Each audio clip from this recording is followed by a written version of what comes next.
work session of the Southampton Town Board to order on this 30th day of January, 2020. Please rise and join us for the Pledge of Allegiance.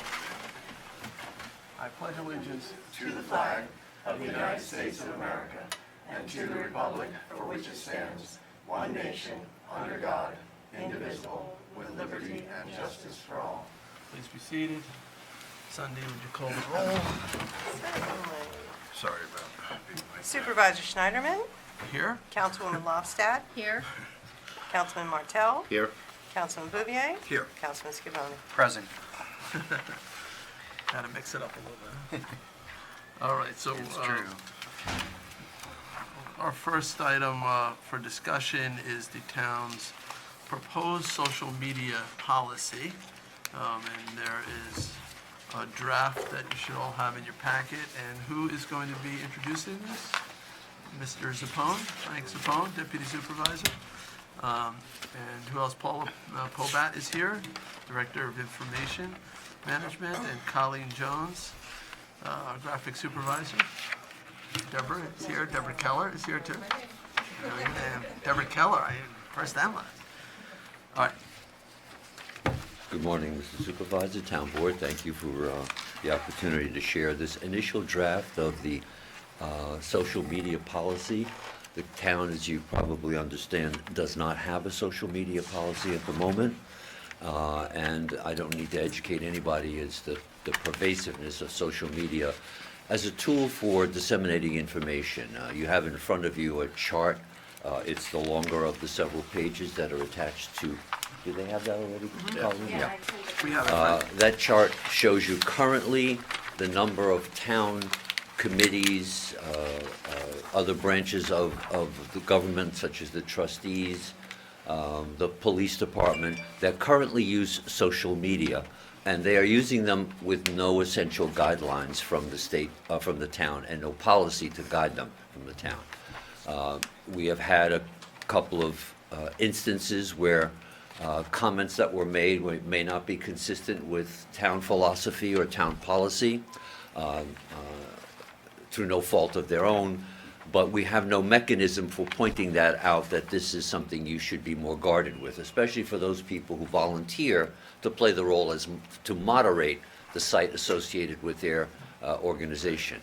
Before I go any further, I want to thank Colleen particularly, who brought this to my attention and did a lion's share of the homework to look at social media policies in other areas and create an amalgam that might be more appropriate for the town. Paul Pobat from our IT department has done a review of that. It's currently under review by our HR department. Sandra Cirencione has a copy of it, because the goal would be to ultimately get the board's approval to include this as a part of the employee handbook. So it's a documented and standardized policy. The town attorney's office, originally with Jim, but now with Christine, is still reviewing the document. So there's room for some change and the need for some change, but we wanted to begin to educate the board, because we know with any policy it takes some time to implement, and we're particularly hopeful that this document would be adopted before we get into the summer season, because many of our committees and departments, the Parks Department, the Police Department, increase their use of social media as we get into that season, and it would be helpful to have this policy in place when the time comes. Also, we use social media ourselves a great deal. The most recent example is we posted a poll on the proposed legislation to ban balloons. Well, with Deborah's help and Colleen's help, we've broadcast the availability of that poll on our website through Facebook and Twitter and our Facebook page, and within the first 24 hours we had over 600 applicants or respondents to that. And I think that's a testimony, not that we need to give testimony, to the impact that social media has. You can also see from the chart that you have in front of you, you just look down the bottom of the columns, people who are actively involved in the dozen or so Facebook pages and other elements that we have, is in excess of 8,000 people. Now, those are just the followers. All of us know if you are a follower of a site, but you share something on that site, that information grows organically. And therein is both the value and the danger, if you will, of social media, because once it spreads so rapidly, you lose less and less ability to control that. So the important thing is that the core message, once it starts, should be established under some agreed-upon set of guidelines. And that's the purpose of this, of the policy. What the policy does is it gives, in broad terms, yet to be more specific, and they do need to be more specific, control in the sense of management control of all of the sites that are related to town activities to the CRC, so that Deborah and Colleen have the tools to manage the site from a technological point of view. And we also know that there are some town eyes that are watching what is broadcast and published on those sites. And if the board has some questions about what they would see, they would know there's a point of contact person, in this case, Deborah and Colleen, who could investigate that, determine its consistency with the policy, and if it's clearly inconsistent, can take actions. If there's need to review that potential inconsistency, we can always turn back to you, the board members, or to the town attorney's office. But right now, there is no one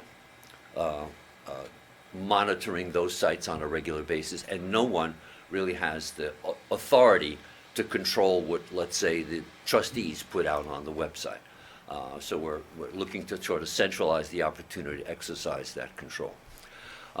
There's also no consistency in format. There are town websites that are town-based websites that don't have the town seal on it, for example, and some that do. Should there be a consistency in format if it represents the town in some way, shape, or form, so people know, okay, I'm reading this, this is a town website. There are some websites that have created private memberships. Should a town website or Facebook page be private and not open to the general public? The policy attempts to address those kinds of issues. It's not the intent today to go through it word for word, but to give you a ballpark overview. Christine is reviewing it a little bit further, but we wanted the board to understand the direction we were taking and why we were taking that direction, and to enlist your support in continuing that process, and also to have Colleen and Paula and Deborah to answer any questions that you might have, in the hopes that we could present it to you in a form, as a formal resolution. I want to thank Julie for sponsoring the effort, but at some point we would want it to be adopted by the board through a formal resolution process. So it's a complex subject. It's a document that's got many elements to it. It's going to take some time to review. I didn't think it was wise to wait until May to start this discussion. I thought it would be good to start the discussion now. So I would open up to the board for any questions you might have, and anything that Paula or Colleen or Deborah would like to add. Yeah, I do.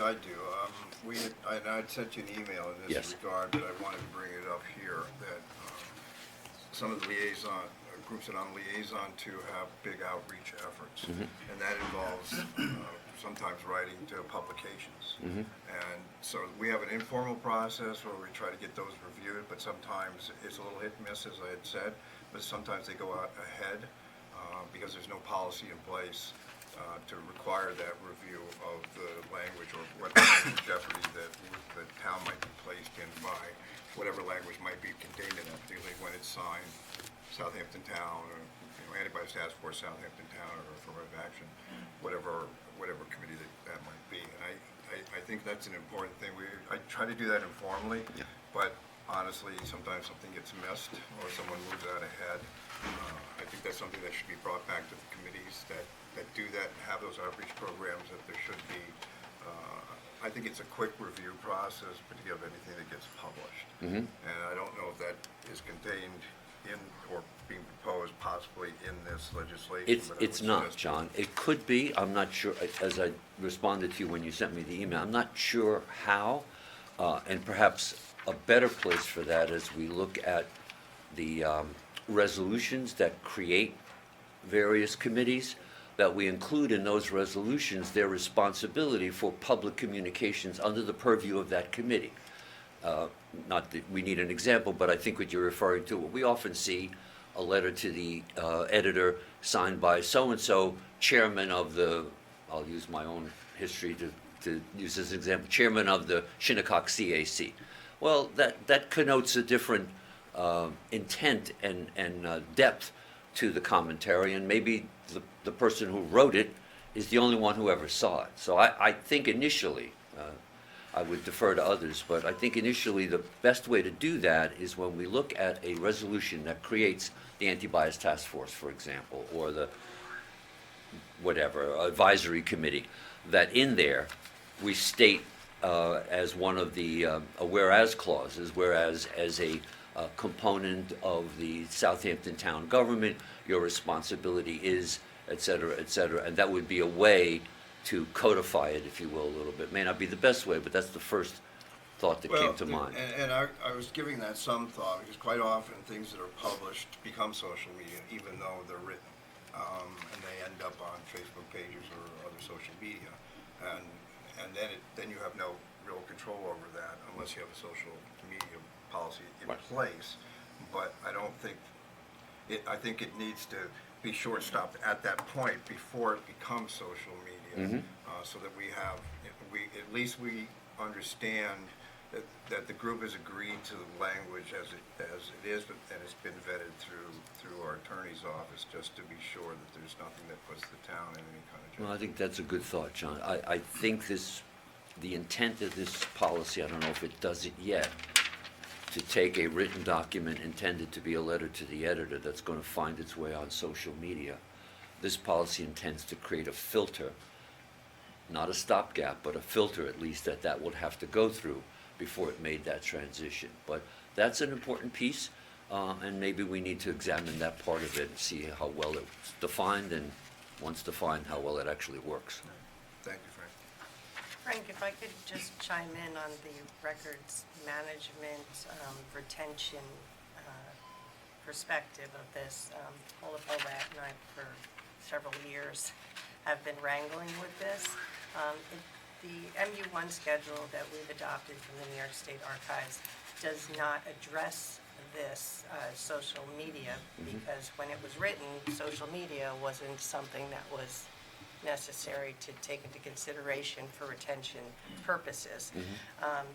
But now there are systems that, because it depends on the content, it depends on what it is that's being posted, how it's being retained. There's several aspects that need to be considered for us to properly address the records management retention component, which I'm happy to look further into with the group and see how we can best manage this. They have systems that do this for municipalities, because it's not an easy task to do manually, because it's all electronic. That is a possibility. We may have to look at something like that. Well, that would be a very useful addition, Sandy. Thank you. And I called Candace actually before this meeting to see if she could start, because we get emails and solicitations frequently about this, because it's such a new front on the retention, scope, that a lot of people are struggling with it. So we'll look into that further and get back to you with some information. Sure. Thank you very much. Any other? Yeah, along with that, I have a couple of things. To what extent, and this is an open question for our clerk and our attorney's office, to what extent do we actually own the information, because it is now on a third-party site? Another company, Facebook, Twitter, they actually own it, and can we pull posts off of that site that we don't like? If there's something that violates, public meeting laws, or one of the many reasons why we need to control our message, if it, inhibits an investigation or can jeopardize safety or personal information, or a whole bunch of reasons why we would want to pull it off. I'm wondering, are we able to actually do that off of Facebook in a way that doesn't, necessarily go out to the public? And I think that's a core legal question, right. Tom Something John. that someone else posts, There not there us. is a distinction between a third-party server and ours. Mhm. To the extent they get interwoven, Right. it's complicated. I can't give you an answer for sure, but I don't believe that we can pull off a third-party server in the way, so that the stopgap measure is not to let it get that far, which is why this will be useful. But there is a distinction. Right. And not the information that we post, and I'm confident that this will address that, but there are others in the public who may post something on our site that we would then be responsible for in a way that, we have to be. Well, and I think you're 100% correct, and I don't think we'll ever get, as we can see from things that we read in the news Right. every single day, I don't think we can ever get to such a control mechanism that we could make that foolproof. My own personal opinion is the best effort that we can make is to have a sound and understandable policy, I and agree. then educate, and rely on self-regulation, because most of these people, this board appoints them to these committees. Part of our responsibility, I think, is to educate them about what behaviors we think are appropriate as you function in the role of that committee, and what are not appropriate. So once established, we hope it's clear, we hope it's understandable, but we do need to then conduct an education policy for all the people who will be involved, and hopefully better judgment will prevail in most cases. Yeah, it's a powerful tool. Yeah. And I certainly believe in transparency, and I think this furthers that. We just need to do it right, and I'm glad that we're looking at this policy. Yeah, great. Thank you, Tommy John. I have a specific question on Section 2 definitions about content authors. And it says, employees authorized by the town to be responsible for preparing and posting information. So, but sometimes they're not our employees, if they're a member of an advisory board or a committee. And it kind of refers to that both under D, content author, and under G, site administrator. So how do we include those who may not be employees into this, following these rules, regulations? Well, initially, I think that should be broadened to employees or appointees in service to the town, and I think that would address it. I would defer to the town attorney's office, but those are the kinds of things that help us make the policy cast a wider net, so employees and appointees or designees of the town board. And it does allude to appointees and those in advisory capacities in here, but I don't think it's consistent through the whole thing. That's good feedback, Julie, thank you. So Frank, would the ultimate goal be that somebody from the town reviews everything that is available to be posted? Or are you leaving it up to the groups and then they post something, you could pull it later? In the ideal world, the latter, not the former. It's Okay. just too much, as you can see from Exactly, this it would be brief a chart, full-time for job, staff to be, that's a full-time job. Right. But hopefully, then we would have the moderators of the different sites for the different organizations provide that service. And then again, hopefully, this is a long-range process, that if Frank is chair of one of these advisory committees and gets something to be posted and has some questions, he would know exactly who to turn to. Say, I don't know whether I should post this or not, what do you guys think? So we may need to build that role of the town-appointed staff who have the expertise, and in this case, it would be Deborah and Colleen, to have that responsibility, but not on a day-to-day, minute-by-minute basis. I don't think Yeah, it's because one of the doable. beauties of the social media, the Instagram and the Facebook pages is Parks and Rec takes advantage of it for all Absolutely. their events, and then we know if there's a cancellation, we know within an hour of something being canceled. Same thing with the Youth Bureau. Mm-hmm. So it's a great tool, but to tie them up to have to go through somebody to come back is Yeah, not. no, we want, and to add to your point, Rick, we also use it as part of our emergency alert system. If there's a road closure or a storm event or icy road or town hall is going to be closed, or we have an emergency order that goes out, we use the media for Right. many tools. You wanted to add? But there is a difference, I mean, just to add on to that, there is a difference between information posting of information of events and time and all that, and that's quite important, and I don't think that requires as close a scrutiny as within a particular committee that operates under the auspices of the town, that makes a public statement. It's usually agreed to within that committee, and I think that's incumbent on the liaison of that particular committee to make sure that that's vetted, and typically that's done in a cooperative way. It has not ever really been a serious problem, but there's obviously the potential that if you miss something, and I will admit that I've missed a couple of things here and there because from scheduling issues, that it's incumbent either on the chair to be sure that the chair of that committee is working with the town, understands and I think it's not a big set of rules and regulations. I think it's a protocol, Right. that this is what you need to do to get that done.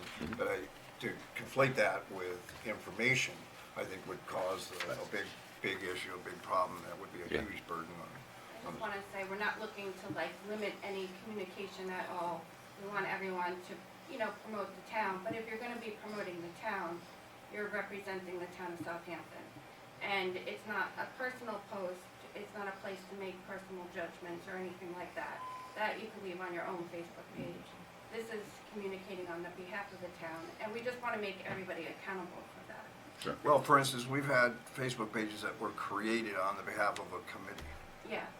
And I don't know if that was ever sanctioned, and how that's actually monitored in any way. And I think that's an important. And that's something that we need to look into, I'm sorry. And that's something that we can look into further. I personally believe it should be open government and everybody should see everything. I agree. But some are private groups, and that touches a little bit in this policy, but whether we have to make further decisions, are private groups appropriate for just keeping certain content available to committees or that group, or do we broaden it? And there are things that we have to review.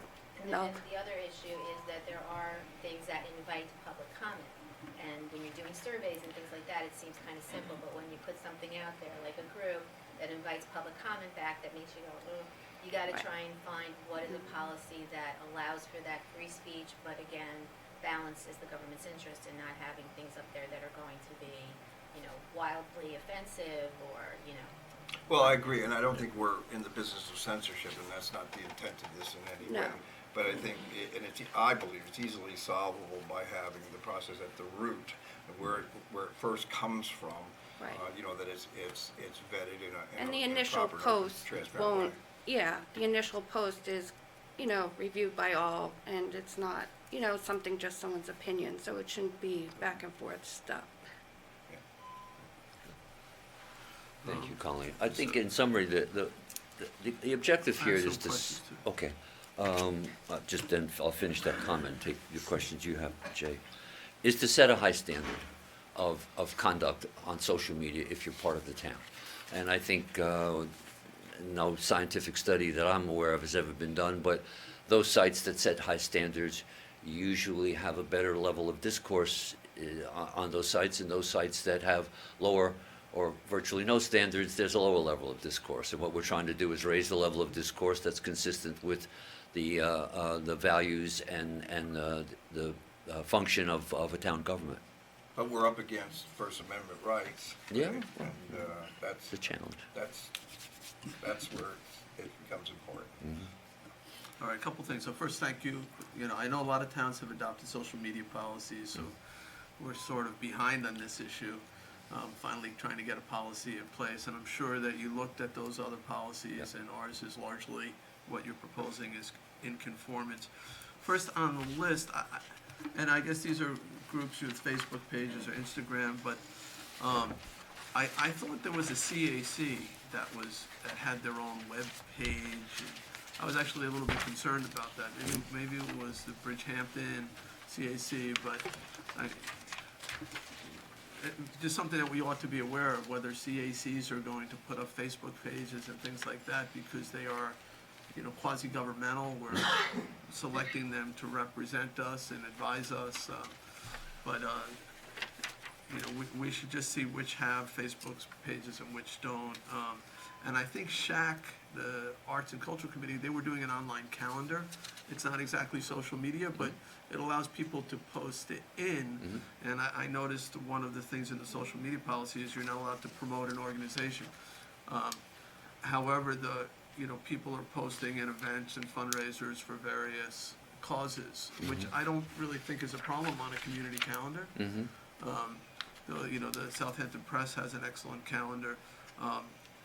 I think the SHAC was trying to focus more on just the arts and cultural components of it, but it may conflict with that policy of not. And they did have that on a separate server, and what we did was we had a link from our server over to the Shack page. Or the ser- yeah, So the actions. just going through, under authority, the creation or use of a social media site by any town department. But page you want? I'm starting at authority, on page Section 2. 3, page 2. So when you say use there, though, so you're talking about a new social media platform. So a department is now going to engage, going to open up a new site. That's what you're referring to in the use of social media? Because I understand the creation, but now, if the department's going to use it, subject to approval by resolution of the town board. So you don't mean the day-to-day use of social media, but the initial use? Yet the initial creation of the site. Yeah, see, and if I can back up just a little bit, Jay, I think this is relevant to your first point, that you may have CACs that can create a website on their own as CACs, but we have no policy or expectation that they should do otherwise. So they're, in a sense, innocently creating what they think is a valuable communication tool with no guidelines for it, using their own best judgment. In this case, they would say, if you want to do that, go right ahead. The town board will approve. The CAC of Bridgehampton, if that's a good example, can create its own website, and that website needs to be consistent with the town's adopted social media policy. And then it's created, and the rest of it is, let's hope, consistent with what the board's expectations might be through this policy. I mean, we do have civic Facebook pages that they produce, Well, and they're- they have moderators. That- They're If separate. somebody They're separate, comes- Yeah, yeah. but I'm just saying, as an example, if Yeah. somebody posts something on there that's vulgar or offensive, Nothing. usually the moderator is the one who is. Yeah, we have no say handling over that. As an example, I mean, it's not Right. anything under our. So under authority, section B, you say the town's website is primary and predominant internet presence. Although it looks like the most activity is on the police department's website. They have, the most followers. So I'm not sure what you meant by predominant internet presence, but, Well, the police department doesn't have a website. They are currently with our website. okay. They do have their own Facebook page. How they originated it, Is that our predominant internet I think presence? that the distinction is that we don't expect these committees to have their own websites. They could, Facebook page is So we different want them than to go the town's through, is that official- what you're saying? They Yes. basically, to reach their website, you'd have to go through our website and click on something? Well, That's in gonna many be- respects, it's consistent with our policy that the town assumes the responsibility of providing resources to its own committees. Our website is a resource that they can use. Otherwise, they would have to go to GoDaddy or somebody and purchase their own domain name and website, and there's a cost associated with that.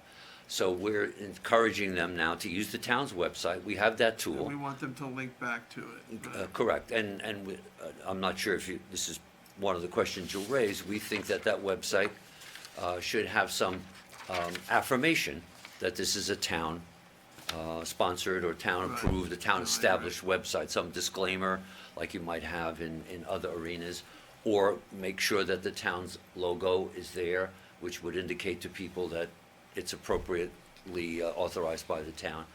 That the format is yet to be determined. It's a work in progress. Can I move on to monitoring and control, which say is, one thing sure, about that. Colleen. When you create a Facebook page, you do have to list an email address and a website. So the list that you have in front of you, all these groups are using southamptontownny.gov in their bio. So that's where this list came in. So that's where it's linking back to the town's website. Okay.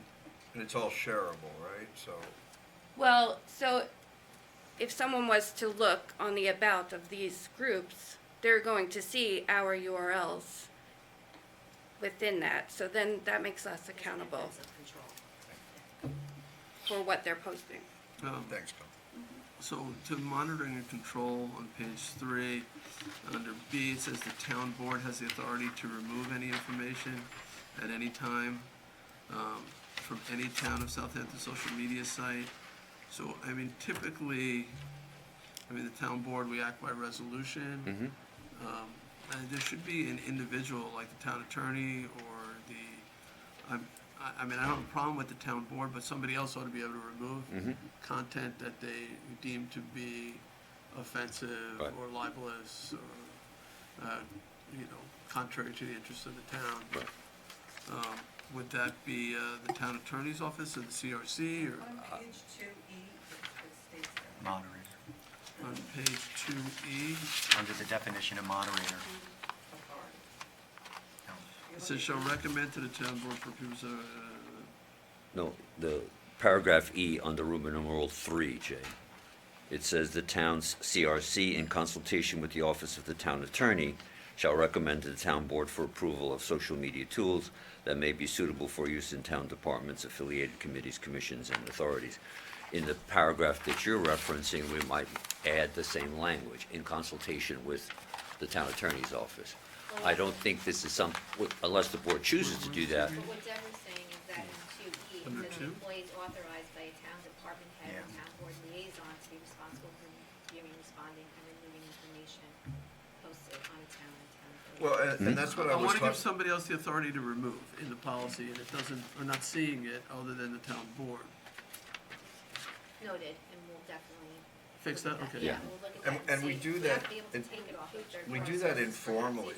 And that was the point I was trying to get to. Informally, if there's something coming out of a group that I'm a liaison to, and then I look at, I feel the need to just have that reviewed by the town attorney's office, as I'm not a lawyer, to be sure that I'm not placing the town in any kind of jeopardy, not understanding what that Yeah. language might cause. And I think that's I don't wanna that's have to- part of that protocol. I It's don't also wanna- somewhat subjective. I don't want to have to because call it, Absolutely. I don't want to have to call a special meeting just to Every time. remove an offensive post from Well, we'll the have it town so that you website. can have a designee, or we'll have more specified. And but I think some the of town Okay, so attorney's number- office is an Number appropriate. 2E, we'll take All of these okay, sections, good. yeah. it'll- Because To John's the way that point, reads, it makes I us the think the- liaison and responsible to respond to posts Right, as well. exactly. Mm-hmm. And I do want to kind of get into That may not be the most timely way to handle it. Right, exactly, and I do want to get into posting, so, in general, and not every website you can post to, so, certainly Facebook and Twitter, they allow for posting in. I think we have to be careful on the town website because we can't patrol it 24/7. Correct. Yet, it could be very confusing to the public if somebody puts false information, the wrong date and time for a meeting, whatever it might be. So I think that mostly these, particularly our main website, ought to be pretty strictly controlled in terms of who has access to it and who's able to post on it. I Our don't- main website does have that level. It's Is there any essentially posting Deborah and to our Colleen. main website in any way? No. Shouldn't. There is no It goes posting. it goes through a certain email address if they want to post onto the website. And Is- that are gets to there my question about opportunities to sharing, because that was the issue that I was concerned about. I'm That sorry, if what somebody was can that? take something from our website and put it onto another social media site, it becomes uncontrollable at that point. Well, there is a section that says if you have questions concerning the operation of this online moderated discussion, please call, and it gives that we only have certain hours that Right. we're here to. But the question was answered, that it's not shared for public sharing or otherwise in closed groups or anything. That information, it can literally be stolen off of a website. It can be pasted and copied off of that and then turned into something that can be transmitted and put onto another site. We have very little control over that. There's a point where it That becomes, does you most of can't the be world, the. I think. Well, Can't be the you're social right, media. you're 100% correct, John. We have very little control, and right now we have no control, and we have no valid commentary that we can offer that. And what I mean by that is, yes, this happened, and it will continue to happen. But if and when this is adopted, then the town can say, and that behavior is not consistent with the town policy. We can't eliminate the person's right to free speech. But we can tell you, if you get queried about it as board members, that that's a behavior that I can't support because it's not consistent with our town policy. And you don't have that tool, right? And none of us do. So I think that's one of the things that we hope a policy like this will give us an opportunity to.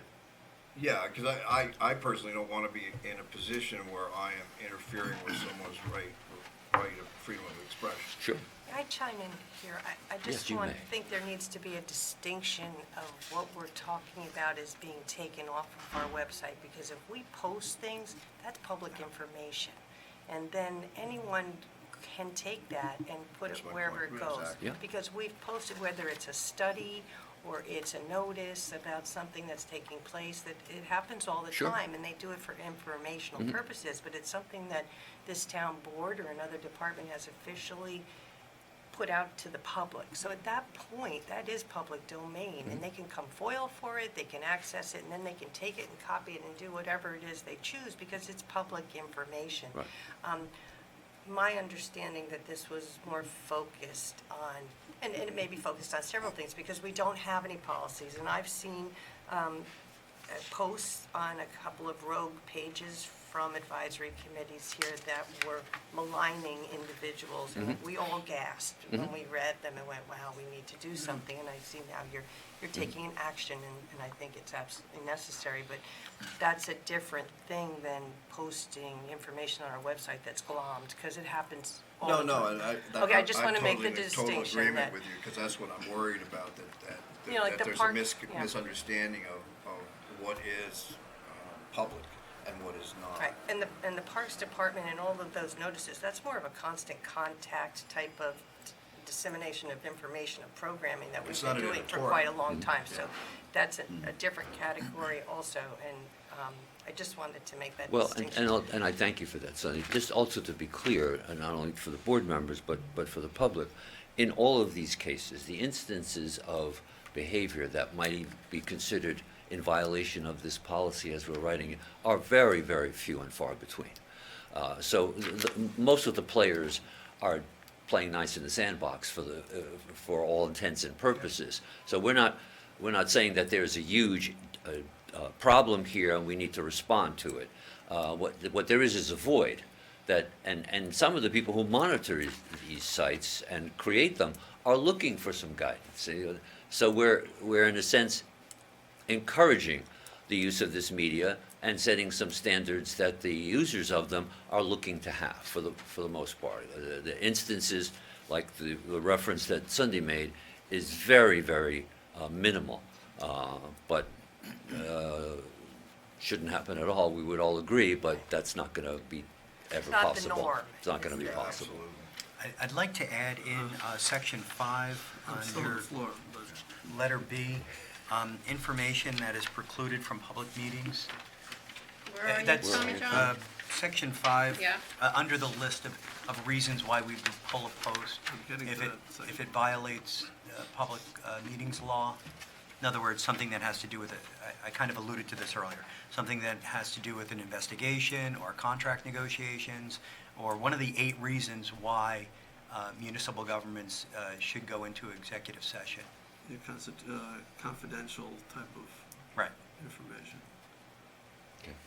Thank you, Tom. You're welcome. I'm getting to that Employees. section, so. Oh, sorry, Jay. But Christine, you had something you wanted to say before. No, it's just, I think it's mostly been said, I just wanted to also draw the distinction between putting it out on our website and letting it then be on Facebook, which invites public comment, which is a third-party server, so it's different, you can't just take it off as opposed to the things that we control.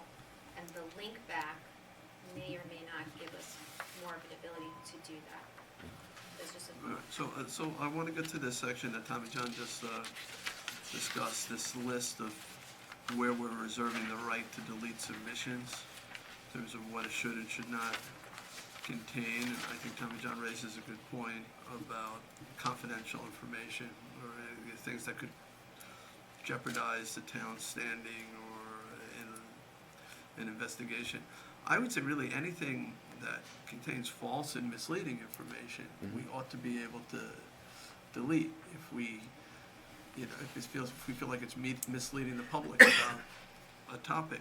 I think we need broader powers here to control the content on our own website, or our own, Facebook page or internet page.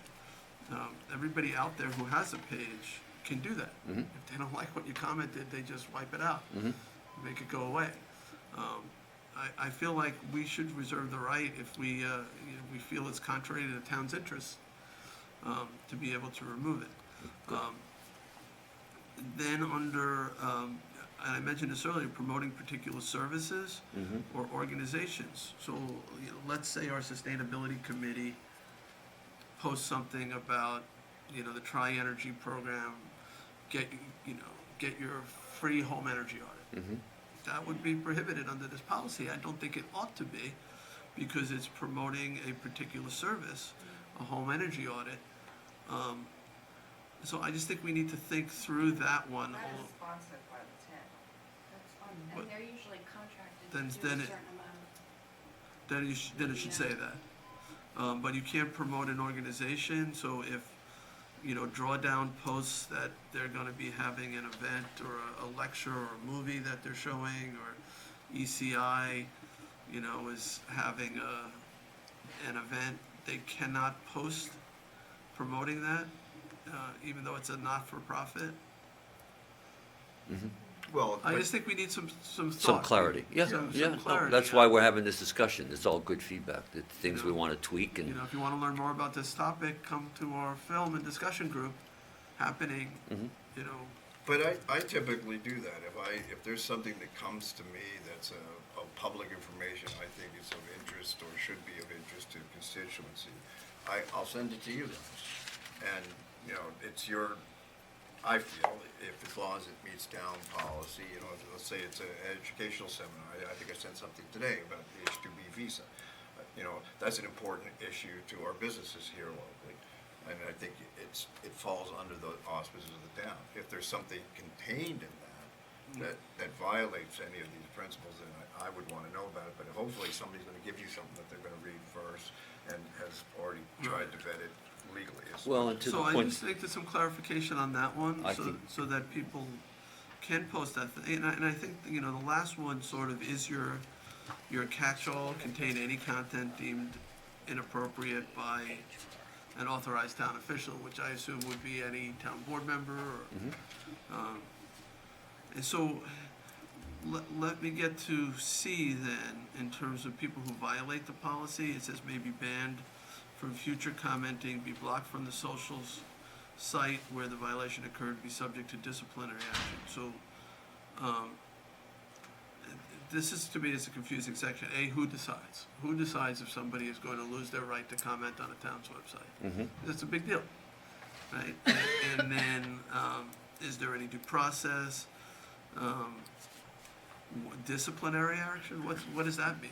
Like, Can they so if appeal? the general public comments on something, For the employee. That was more for the employee to make sure they're within the guidelines of the employee handbook. So if they are, all right, so then how do you so define? maybe Not that public needs to be postings, yeah. sorted out a little bit clearer, but disciplinary actions was if someone from the town, like a town employee who is an admin or an author of the site, if they're posting something inappropriate that they took upon themselves, then they would be, have Right. to speak to personnel So about maybe, this. because we don't actually have a definition in the definitions of user, we have a definition of a poster or an administrator, content author. Maybe we just need to clarify under this, because do we mean posters who violate, or administrators? What is it that users are referring to in C? And then who gets to make that decision if somebody's going to lose privileges to post? And what would be the disciplinary action if they were going to be disciplined? Well, we do, it's an important point. I'm not sure if the process is part of this policy, because maybe it should be, but we do make reference, for example, to the Code of Ethics and to the town's employee handbook. And the handbook outlines the process for disciplinary procedures. So I would assume that if it's deemed appropriate that disciplinary procedures take place, that it would be in concert with the policies as already outlined Right. for any other kind of discipline. So if somebody said something that was derogatory, Mhm. Which, our code already prohibits, Mhm. that would be handled under that section of code, not necessarily this section of code. Correct. Yeah, this, and. I just think it needs to be a little bit more clearly laid out Mhm. what we mean. So do we mean a poster? If somebody is posting onto our town Facebook page routinely providing false information or creating liability for the town, and we want to say, you're done, Mhm. you're done. We're not allowing you to post anymore. It's a big step. Mhm. It's a big step. They're going to say, you're taking away my First Amendment right, or whatever it is. Who says that, and how is that effectuated? Well, that's one of the reasons why, in part, I'm asking the Director of HR to review this document. She hasn't had the opportunity to completely review it, and it's just those kinds of questions that I think we might get some insight to from the HR perspective, because the process that you're talking about is usually managed through the HR department in its initial stages. And of course, we'd have the review from the town attorney's office, but Sandra hasn't had an opportunity to complete that review. I think the town attorney needs to look at this section and Yep. determine if we are going to prohibit somebody who's not a town employee. I think it's easier to take the privilege away from an employee, Mhm. but somebody from the public, who decides that and how that is done. So, I think that's a big People deal. from the public cannot post to our site. They could comment on our site, but they cannot post to our site. That's just the way They can post, right? No, they can comment. Well, they could comment, they can't make a post, like, they can't make a post to our Facebook page. Only the administrators of that Facebook page. If your Facebook page is correctly set up, which we have to go through and make sure all of them are correctly So set we're up. not on any town site, you won't be able to So- post to. Right, like, Well, I think you need to define posting and commenting. It's Comment. really the same thing, it's just some people. well, no, no, there's a to big me, a difference. posting A is post is the someone who initial. is initiating Right, the, communication but anybody to can comment on the anything. public. That's correct. Right, anyone can honestly, comments, you could ask Frank how many times I've actually come up to him, maybe once or twice a year. We don't really get comments on our site. We're more pushing the information out. It's the Um, Facebook pages that get the comments. Okay. Right, but honestly, we don't really get that many comments. If we get, All right, but the 5 a policy year. does refer to posting and to comments, right? Because once posted, the town reserves the right to delete submissions and comments that contain any of these things. well, the comments is where it would go to that list if it's, we're not taking down anyone's comments because of freedom of speech, but if they're offensive, then yes, then we'll run it upstairs. We'll, go through the appropriate, we're taking this down, we think it's inappropriate. But you will respond on occasion to those comments. Because you talk about it here, so that's what confused me a little bit. Well, we don't going back and forth, yeah. Yeah, okay, because you're saying comments are welcome at any time. However, due to the need to manage resources, questions and comments will typically be responded to during normal business hours. In Facebook Messenger, so if someone was to contact us through Facebook Messenger, which would come to us privately, That's different. that's different. Then yes, I get alert on my phone, even on the weekends. It will say, like the Youth Bureau, do you know about the ski trip? Then I'll just say, please call Peter between 9 and 5, Monday through Friday.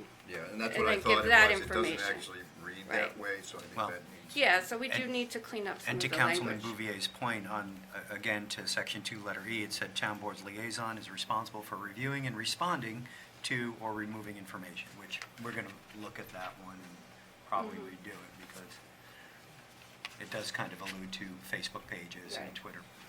So, I think we need to just tighten this up a little bit, Mhm. make sure, because I'm reading it basically saying that we we could stop somebody from commenting on one of our posts, that we're reserving that right, though it doesn't say who would make that decision, but it's, to me, in reading it, that's what I read, that, you know, a user who violates the policy, one of the things the policy refers to posts and to comments. So,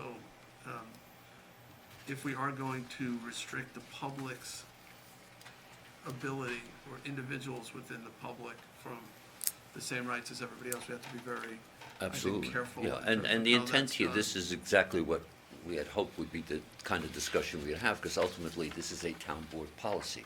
So your input as to what it should contain and not contain is a valuable part of the process, and it's still a draft, so we've gotten some good feedback, there may be more, but I also want to underscore that this is not a set of rules and regulations.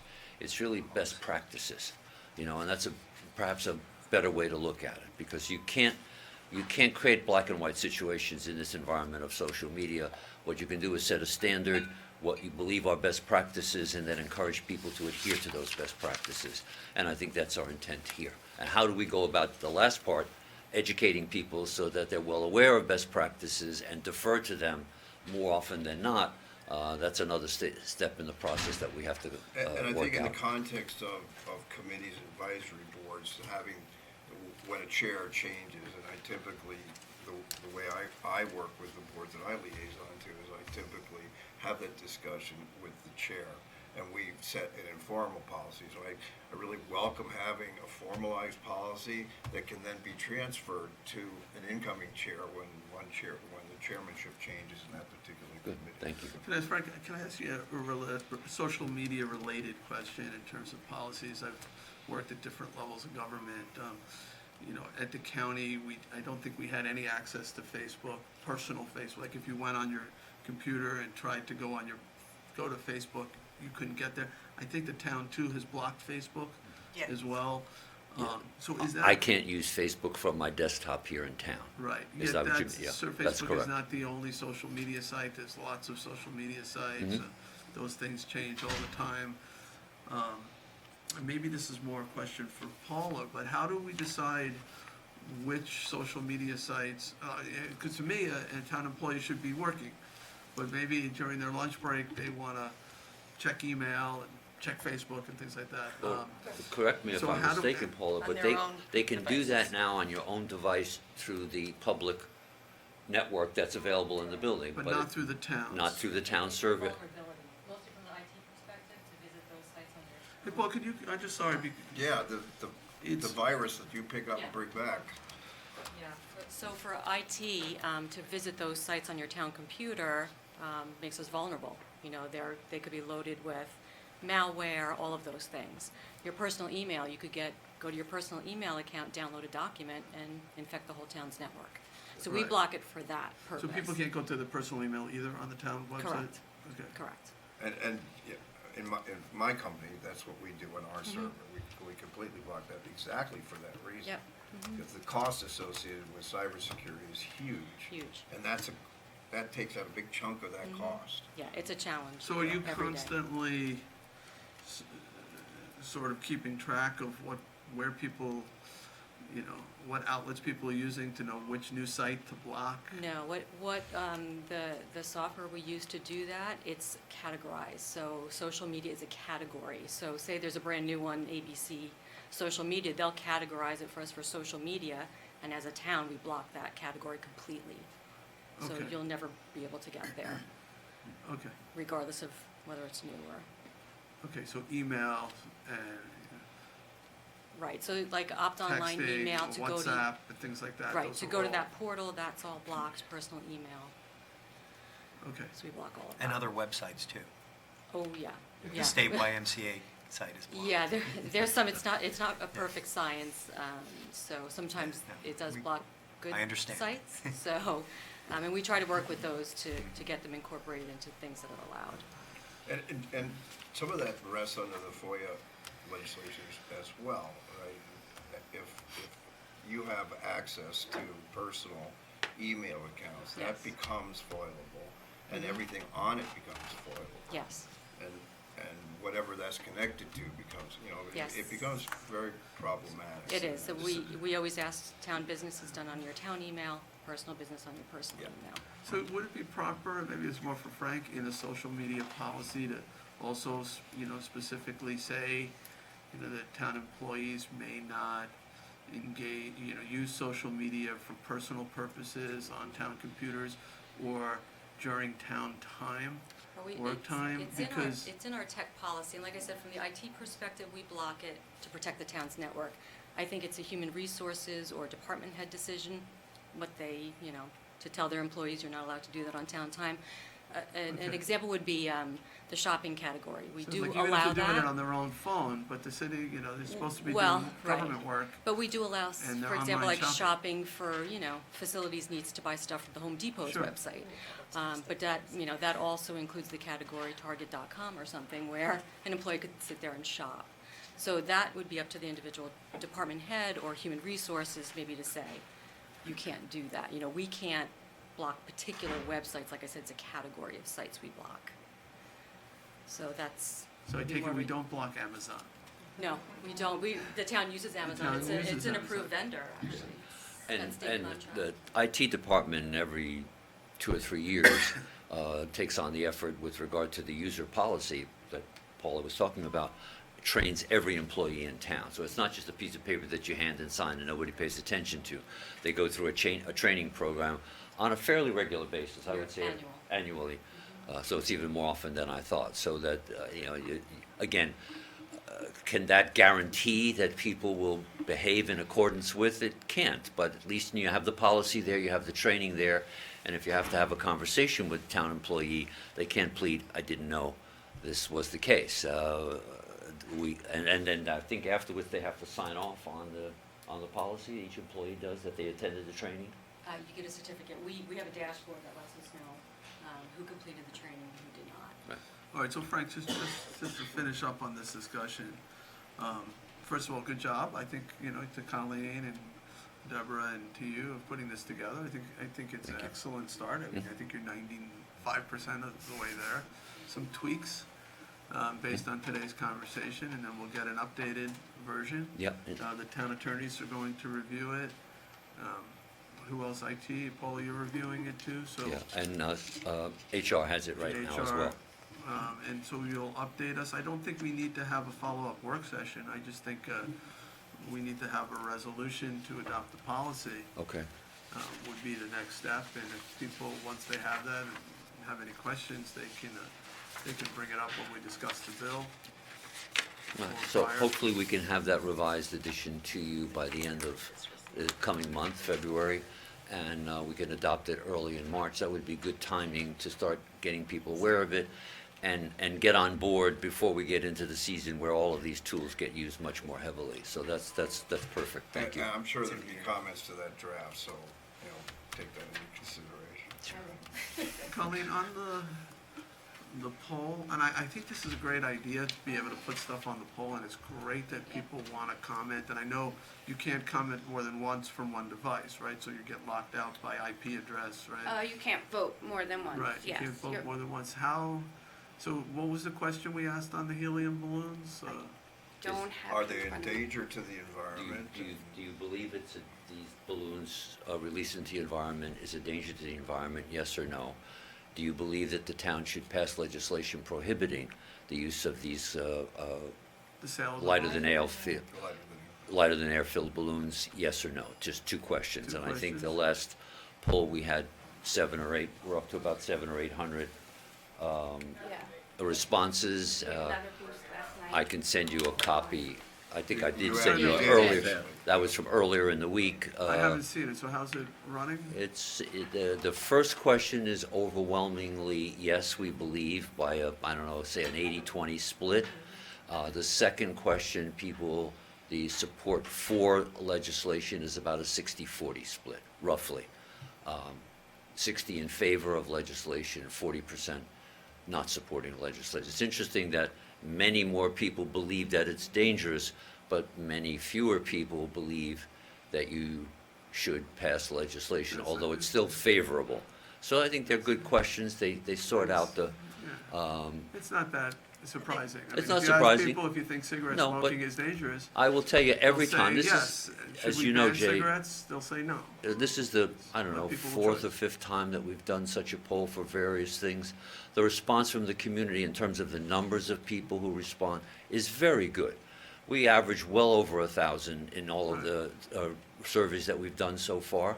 And whether you're for or against it, most people that I've come across really appreciate that they have the opportunity to use that tool. Right. So I think it's one of the rare win-win situations And the that we, polls are open till February 14th? I think it was Yeah, the February 14th, yeah, February 14th. 14th. I thought you needed a box though. Yeah. Because it. So This is we'll the give you an question update. wasn't No, but that straight yes or differential, no. you You know, know what I mean? It was the I've been but- hearing it on the phone too. People may say, "Oh, yeah, they're bad," but we don't think it's the role of government to tell us, what Yeah. to do, or it's going to hurt the economy, or whatever it might be. So there, people are looking at it different ways. Other people feel like, yes, you need to take action. Well, don't bias the poll, let the people decide. Well, no, that's All right, thank you for your time. Thanks, Frank. Yeah. It's two sides of an argument. Absolutely, usually three. Or four. All right, thank you.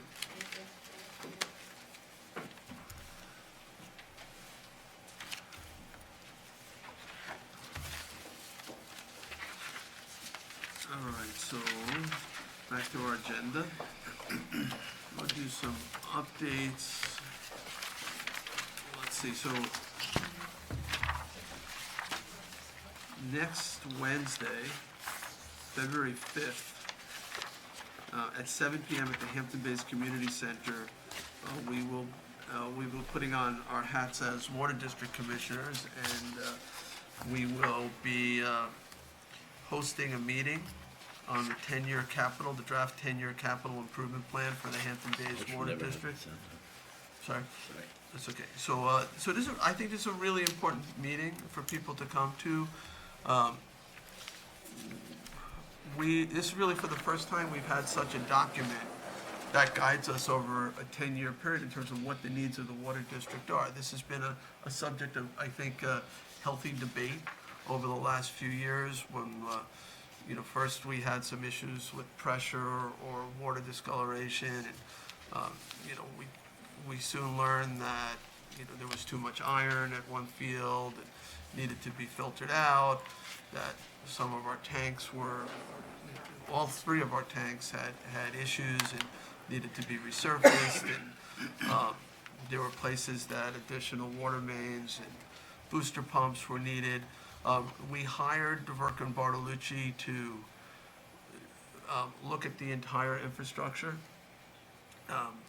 look at many aspects, even some of the operations and some of the techniques being used to manage water quality, and to put together this 10-year plan and make the recommendations they have. It's a 200-page document. It is, I think, available. Is it online yet? I encourage people to take a look at it online. They will be presenting their plan.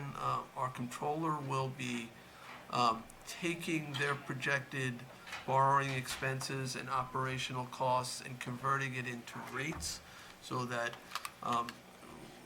we can estimate what the costs for water will be in each of the next 10 years. And it will be more than they're currently paying.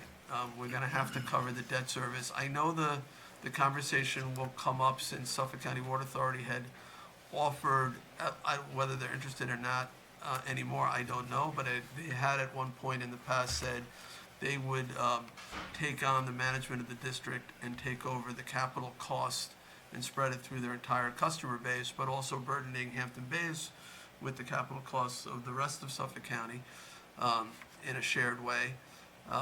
That's not, at this point, this is just what do we need to get that water district to be a modern utility, to meet the minimum requirements of testing and water management. And I don't think there's anything extra in it. I think it's bare bones. These are, I think, all things that must be done, not may be done, but that's something for the whole board to decide. And, that's all going to be presented by Bill Merklin from DeVerco and Bartolucci. So again, I hope all of the town board members, I think it's a really critical meeting, will go there on February 5th. I encourage the public, particularly the Hampton Bays public, to be there on February 5th, 7 p.m. at the community center. So any questions about that before I move on to any other updates? Okay. I know they're starting to mobilize for the dredging at the end of Dune Road. There's already some large pipes that have arrived. There's some heavy equipment out there, so that is moving along. I'll try to coordinate with Congressman Zeldin's office at the beginning of the dredging to invite everybody out there as they get everything into motion, so we can do some sort of event. We do have a little bit of inclement weather scheduled for this weekend. The county has really bolstered up that area. I'm not particularly concerned about this weekend in terms of, the berm holding up, but we certainly will monitor it in case it turns out to be a little bit worse than projected. So within the next few weeks, that dredge will start, and we should be in good shape over there. What else do I want to... We do have that poll online. I'm anxious to hear what the public thinks about the Sustainability Committee's suggestion of limits on the balloons. At some point, we probably should do this with the leaf blowers too, because that's another Lighter thing. than air balloons. With the lighter than air balloons. So what is lighter than air? Not hot air balloons, but what? Helium? Generally, yeah. Not hydrogen? Nobody's... Well, some people have tried. It's pretty dangerous. The only thing that's out I there. think it was called the really- Hindenburg, but. Yeah. So, all right, so that's really, I think, all I'm going to update on at the moment. Julie, do you have some updates? I don't, not today. Thanks. Rick? Just the Earth Day, we've talked to Christine about it, we covered what she's done the last few years. We are gonna get a poster contest going for the kids to get some excitement, bringing in some of the kids from our local service groups to expand on the numbers that we had, and hopefully we'll expand to a couple more beaches, Okay, good. April 25th and 26th. John, anything? No. Tommy John? Nothing at this time. Okay, so we have some executive session items, acquisitions, personnel, confidential legal advice. So I'll make a motion to end our work session and go into executive session on those items. Second. Seconded by Councilman Bouvier, all in favor? Aye. Aye. Okay, we're adjourned for all other purposes.